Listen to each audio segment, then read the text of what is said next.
Why is this relevant? Why is this important? It's important because the largest amount of fraud against these, well, the government in general, is probably not that some people over 110 years old are receiving Social Security benefits. Some of them are. It's not a lot. It's not a lot. I mean, there's millions of people with their accounts still open because they don't have a death date on their system. But the real problem is that these fake Social Security numbers are essentially still being used to go ahead and transact taxes, meaning that there will be income associated to the name, and that will allow for basically the individual to have received so-called profit and income and then pay taxes on it. So they're doing games outside of the Social Security Administration, yet the Social Security Administration is supposed to be the steward of the Social Security number. So the problem is even more so worse than the benefits that are being paid out. Yes, it hurts the trust funds.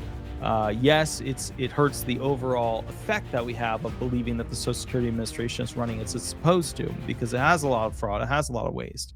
But at the end of the day, the real ruining factor is that a lot of these fake loans and things like that I see dealers taking out against those who basically are abusing and using their products. Similar game here.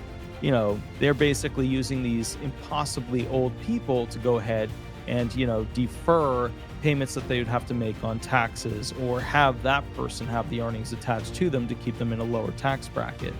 Now, as a result of that, what I want to point out, and I think this is really important, how do these people get these ancient Social Security numbers, right? Did you ever think about that? Because the Social Security program for retirement benefits is only 89 to 90 years old.